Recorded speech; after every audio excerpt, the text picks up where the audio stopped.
pieds dans le cou, j'ai les deux pieds dans le cou, comme si j'étais à bout, comme si j'étais à bout. Open your heart, they're fast to know. Baby. Eux sont mis en examen et écroués pour tentative d'homicide volontaire en bande organisée. 2 militaires de la DGSE, 2 hommes soupçonnés d'avoir projeté un assassinat en dehors du cadre de leur fonction. Valentine Rowe.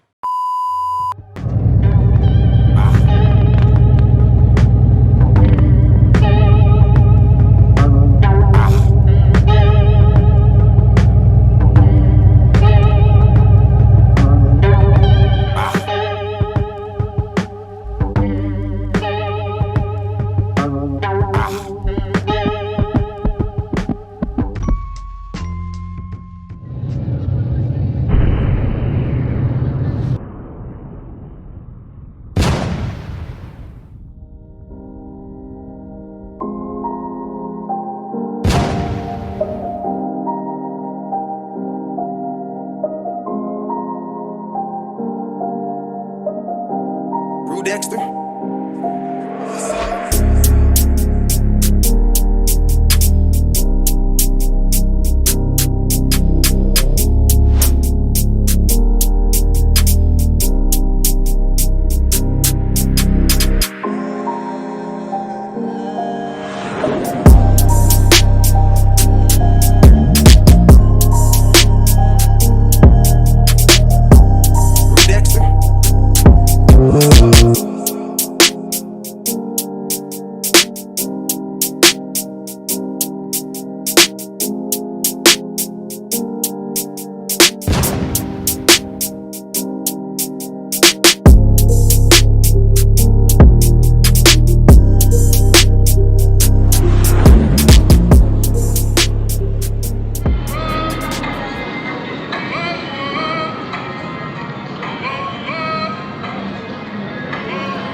La ceinture, elle est là, elle a fouetté sale, comme jamais. Fouetté comme jamais. Par qui, hein? Ah ouais, il a fouetté comme jamais.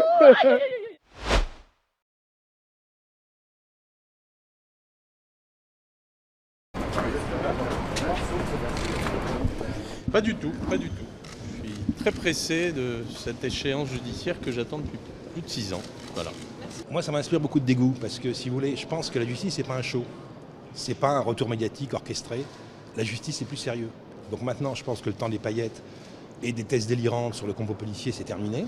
Qu'on va être plus sérieux et on va essayer de savoir pourquoi on a tiré sur Achoui. La carrière d'Achoui montre qu'il y avait des dizaines, non, des centaines de gens qui lui en voulaient. Lui-même, d'ailleurs, a indiqué qu'il pensait que certains de ses anciens clients pouvaient être à l'origine. Donc travaillez un peu, regardez qui il était et arrêtons le cinéma, s'il vous plaît, merci. Pourquoi vous me regardez comme ça ?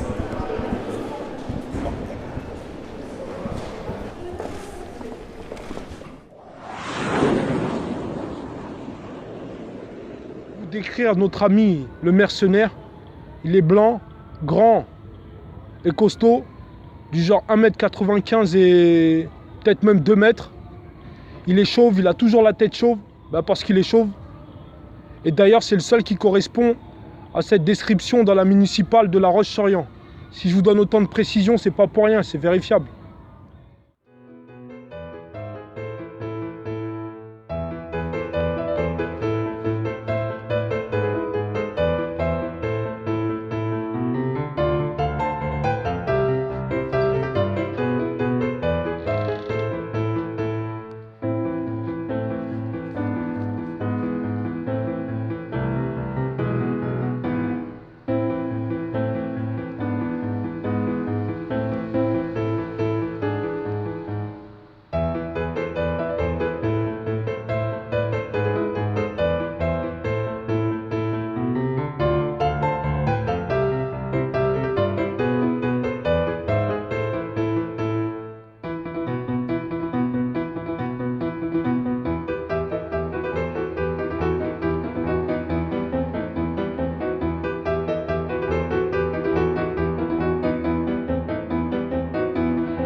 Putain, c'est reparti. Tu sais, je pense à quoi là? Je pense que quand la prochaine fois je vais pouvoir jouer à GTA.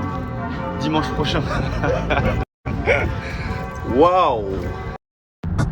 Des reproches sur la chaîne, on vole notre époque avec des rêves, une fille indienne. Je t'aime, c'est réciproque, ça réciproque la haine, c'est le temps qui tue. J'ai vu mon passé dans le rétro, sourire sur le décor, sans aucune chicane. Dans la rue, y'avait des mythos. C'est pour ça que tout le monde qui sort les métaux.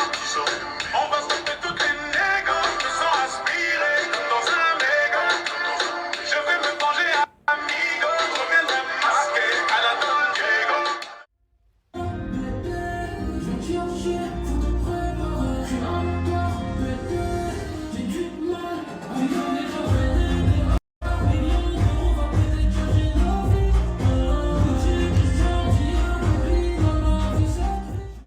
Parce que le wape comme on a ba chez Johanna P et tiens un souci mais wape Johanna P obo il y a vraiment aussi lisa et logo na ba c'est-à-dire moi je peux pas rester comme ça, c'est-à-dire comme là vraiment ba talanga vraiment H24 on peut ba talanga P comme là je te parle là, c'est-à-dire c'est vraiment un peu n'importe quoi.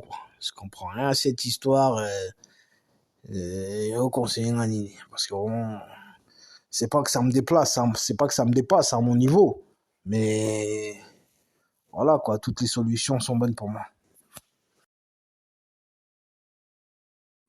Ah, bonjour. En vrai, mon vieux, te prends pas la tête. Non, écoute, ça va, on y tout bolo, quoi. Mbila wana pe, na wa pe chwana nyos tout. Non, écoute, ça va, on a semaine au bolo, quoi, on y tout. Bah, on a bon. Ouais, c'est tout.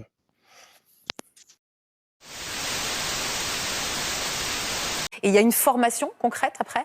Quand on a été sélectionné pour un centre, parce qu'il y a plusieurs centres au sein du service action, nageurs de combat, commandos spécialisés et agents clandestins à Orléans, débute une formation longue qu'on appelait le stage ou le cycle long, qui dure 1 an.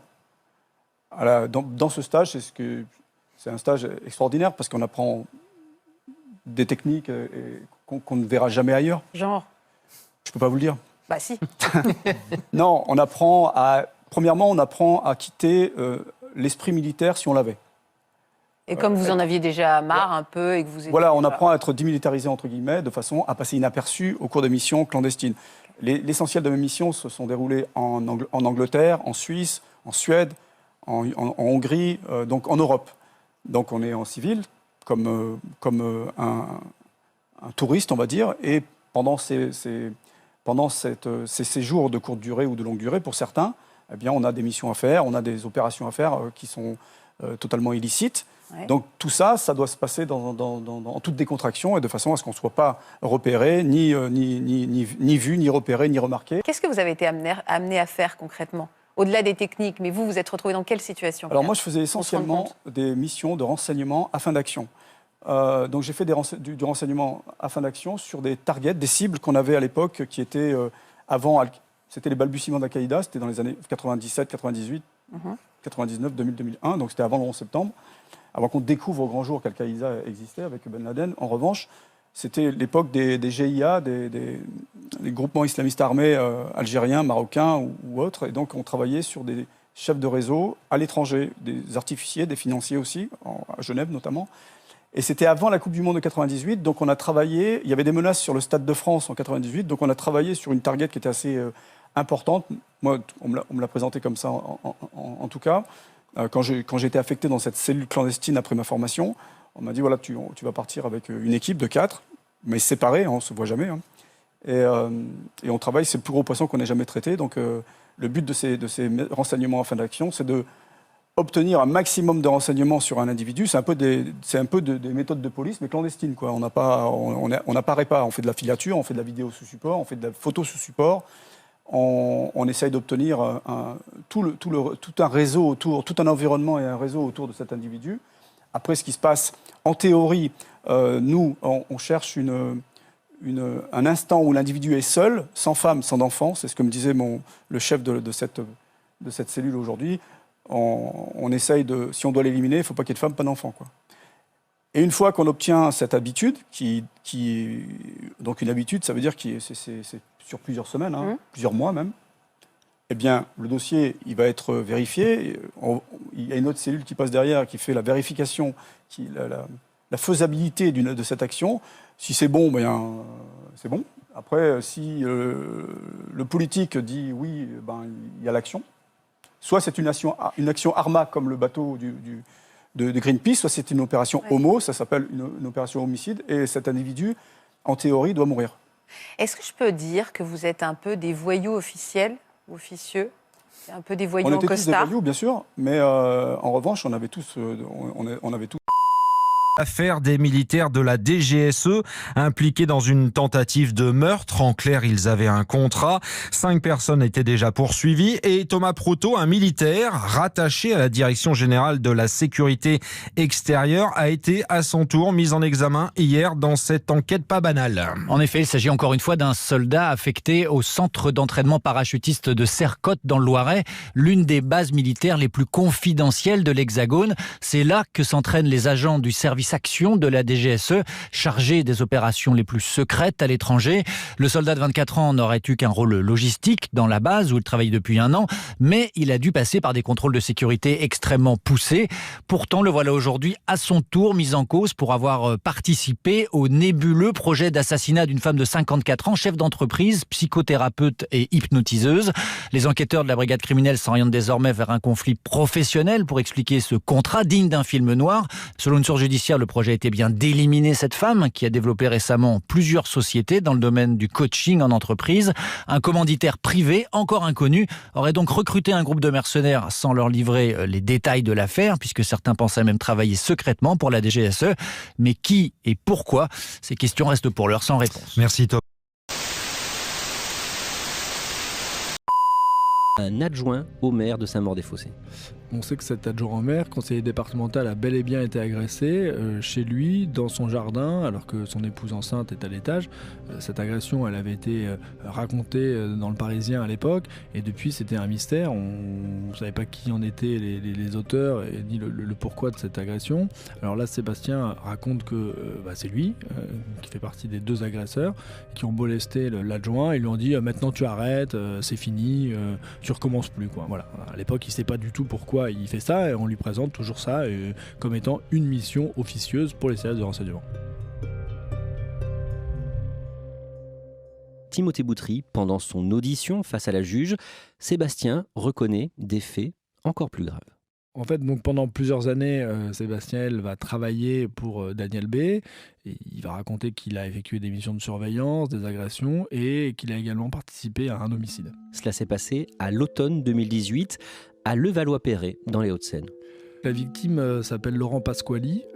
C'est un homme qui est un pilote de course émérite, amateur, mais qui a un très bon niveau et bien connu dans le domaine des courses, et qui donc disparaît au mois de novembre 2018. Ses proches signalent sa disparition. Il y a une enquête pour disparition inquiétante qui est ouverte. L'enquête patine, ne débouche sur rien, et Laurent Pasquali ne réapparaît pas. Alors que raconte Sébastien à la juge? Qu'est-ce qu'il a fait lui? Alors il raconte que Daniel B lui a demandé de s'en prendre à lui. Il donne le nom d'un complice présumé, lequel a été lui aussi mis en examen et écroué, et il conteste totalement sa participation, je le précise. Sébastien il explique qu'avec cet ami, ils ont surveillé Laurent Pasquali pendant un moment, qu'ils avaient du mal à saisir son emploi du temps et que finalement ils ont réussi à le fixer. Ils ont décidé de s'en prendre à lui dans son garage souterrain de sa résidence privée à Levallois-Perret. Il explique avoir lui-même nettoyé la scène de crime juste après.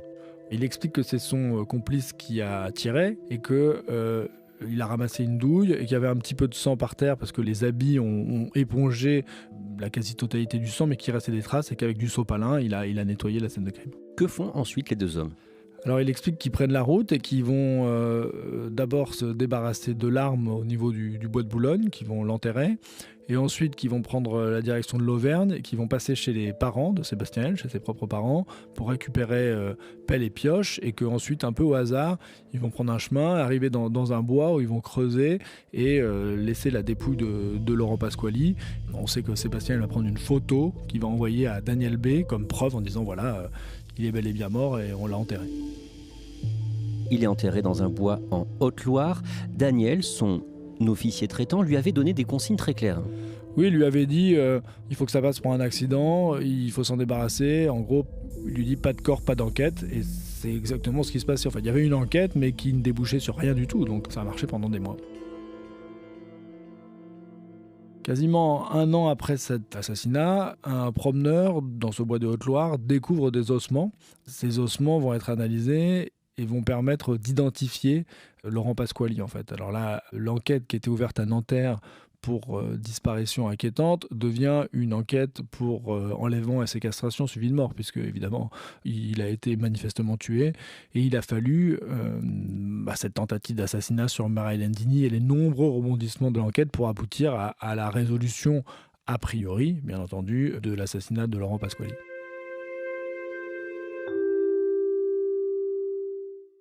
Avec le recul, aujourd'hui, on sait pourquoi ce pilote de course, de rallye, a été tué ? Aujourd'hui, on ne sait pas précisément pourquoi il a été tué. Aucun commanditaire n'a été mis en cause. La piste privilégiée est sans doute une histoire de dette, une histoire d'argent. Sébastien affirme qu'il n'était pas le tireur, il met donc en cause l'un de ses amis. En revanche, il reconnaît sa participation au crime. Il est comment face à la juge quand il raconte tout ça ? De ce qu'on comprend, il a envie de vider son sac, en fait. Il dit, voilà, l'enquête a montré que j'avais été manipulé, qu'en fait, je n'agissais pas du tout pour le compte des services de renseignement, et donc je vais tout vous raconter. À plusieurs reprises, il pleure. Voilà, à travers son procès-verbal, on a l'impression d'une démarche de confession, qu'il a envie de dire ce qu'il a sur le cœur. En 2019, l'année où le corps de Laurent Pasquali a été retrouvé, Sébastien commence une autre mission de surveillance. Oui, là encore, toujours sous la houlette de Daniel B. Son nouveau contrat, c'est Marie-Hélène Digny, donc cette fameuse coach en entreprise. Voilà, il lui demande de la surveiller, de voir où elle habite, d'essayer d'amasser des renseignements sur elle. Est-ce que Daniel B., l'ancien policier des renseignements intérieurs, lui dit pourquoi il doit surveiller Marie-Hélène Digny ? Il lui présente Marie-Hélène Digny comme une espionne du Mossad, le service de renseignement israélien, toujours dans cette idée de surveillance et de mission officieuse pour les services français. Ce que voit Sébastien L ne colle pas tout à fait avec l'image d'une espionne. Oui, il est assez surpris parce qu'il se rend compte que l'adresse de Marie-Hélène Digny est accessible sur Internet, qu'il n'y a aucun système de protection autour de sa maison, il n'y a manifestement aucune filature ou contre-filature. Donc il se dit, bon, quand même, pour une espionne soi-disant de haut rang, c'est assez curieux, elle est très très accessible et très vulnérable. Et il va s'en prendre à elle. Ça fait partie des missions qu'on lui donne. Il s'agit d'agresser cette femme et de lui voler son ordinateur, ce qu'il va faire. Là encore, il incrimine l'ami avec lequel il aurait tué Laurent Pasquali. Il faut préciser que cet homme-là conteste toute participation au fait. Mais en tout cas, Marie-Hélène Digny a effectivement été agressée en octobre 2019. Ça s'est avéré, elle avait porté plainte à l'époque. Et donc là, Sébastien L reconnaît que c'est lui qui avait participé à cette agression. Ce qui était au départ une mission de surveillance va se transformer donc en agression, puis en projet d'élimination qui va être délégué à 2 autres hommes, 2 militaires de la DGSE, mais pas dégradés. Ce sont 2 soldats de la DGSE qui travaillent sur la base de Sercotte dans le Loiret. Qu'est-ce qu'ils font dans cette base ? Ils font de la surveillance, ils sont rattachés au gardiennage du site. C'est donc à eux que l'élimination de Marie-Hélène Digny est confiée et ils vont faire preuve d'amateurisme. Oui, puisqu'ils vont expliquer qu'ils ont envisagé plusieurs hypothèses pour s'en prendre à elle. Un faux accident de voiture, soit même l'empoisonner avec du laurier rose. Finalement, c'est la bonne vieille technique de l'exécution par balle qui avait été retenue, mais teintée d'un réel amateurisme, puisque les 2 hommes avaient fabriqué un silencieux à partir d'un emballage de compote de pommes. Et le jour J, le 24 juillet 2020, Timothée Boutry, vous l'avez dit, ils étaient vêtus de manteaux et de gants alors qu'il faisait chaud ce jour-là. C'est donc comme ça qu'ils ont été repérés puis arrêtés.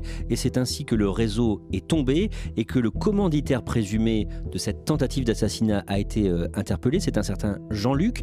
Qu'est-ce qu'on sait de ce Jean-Luc ?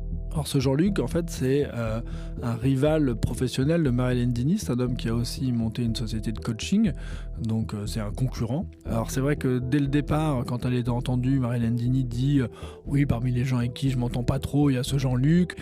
Elle avait eu une discussion avec lui, il lui avait dit mais si c'est comme ça va pas se passer comme ça. Et elle pensait que c'était uniquement professionnel, mais elle n'a jamais imaginé que ça puisse déboucher sur cette tentative assez incroyable d'assassinat. Pourquoi est-ce que cet homme en voulait autant à Marie-Hélène Digny ? Il reprochait à Marie-Hélène Digny de vouloir réguler la profession, notamment par la création d'un syndicat. Et à travers cette volonté de régulation, il y avait une histoire de référencement et lui craignait de ne pas être très bien référencé et donc, in fine, de perdre de la clientèle. Donc on est vraiment sur une logique totalement professionnelle. Quand les enquêteurs perquisitionnent sa maison à Valençol, dans les Alpes de Haute-Provence, ils découvrent qu'il était survivaliste, qu'il se préparait à la fin du monde, ou en tout cas à tenir un siège.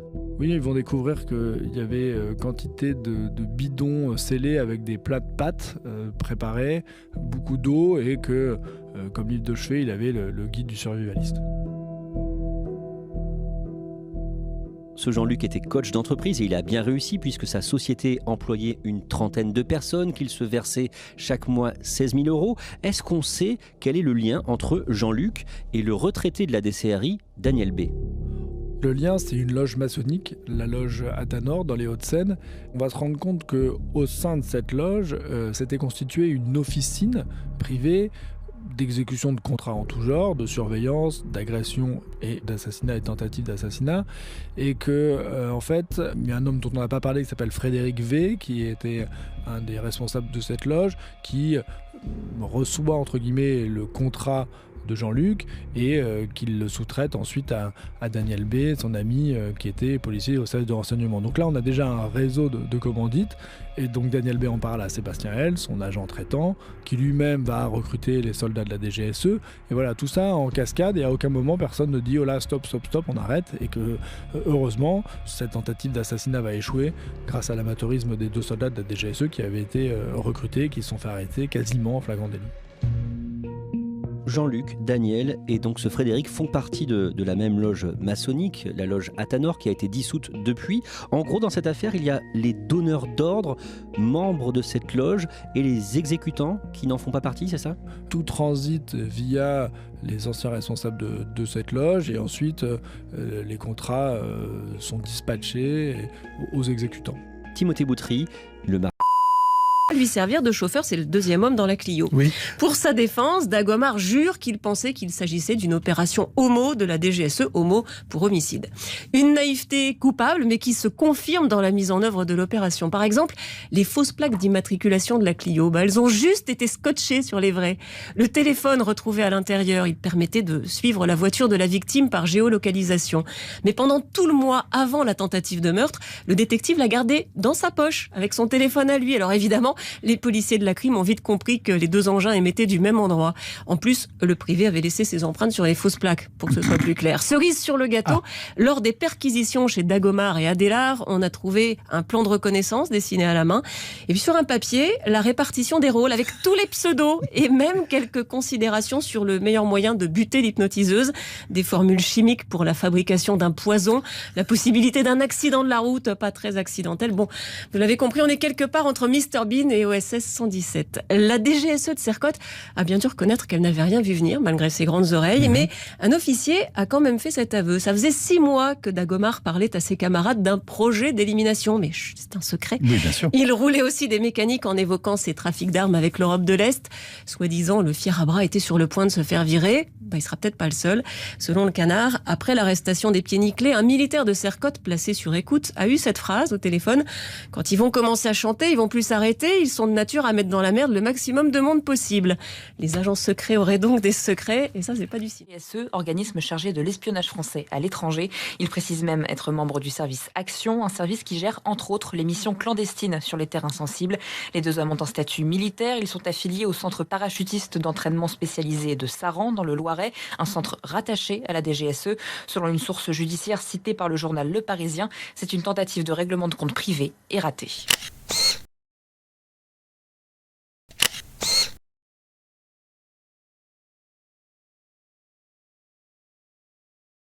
C'est lui et une cellule de complices qu'ils ont activée pour honorer le contrat afin de toucher le gros lot. Il dispose aussi de forts moyens de radioélectricité et de radio guidée. Ce qui les permet de me harceler tout en diminuant ma santé durant les continuels harcèlements.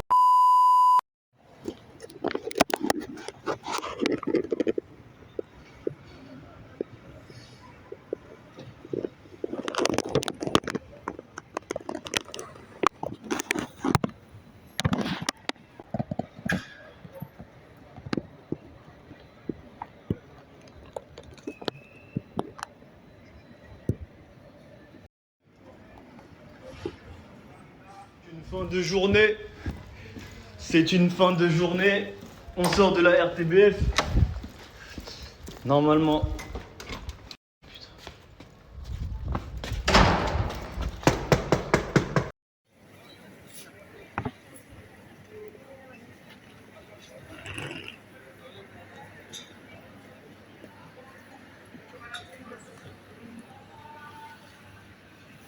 Voilà, qui vont faire chez moi.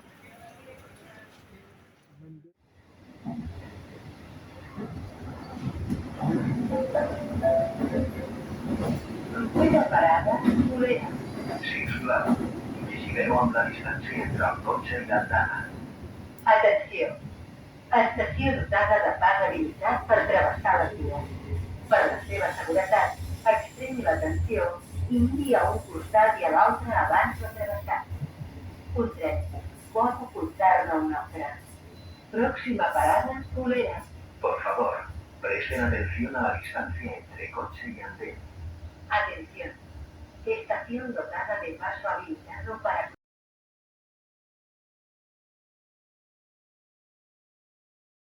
Interné par décision judiciaire il y a maintenant 2 ans. Votre fille est fragile et vous ne l'avez jamais pardonné. C'est pourquoi vous êtes invoqué un lien entre vous-même. Ah ouais, Will Smith, c'est un bonhomme. Hein. C'est un vrai bonhomme. Lui-même, il va laver l'honneur de sa femme. Paye pas les agents du FBI. T'as vu la baffe qu'il a mis?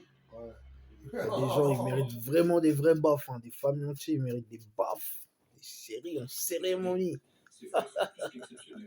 Ah ouais, faut être un bonhomme dans la vie. To give you what you need.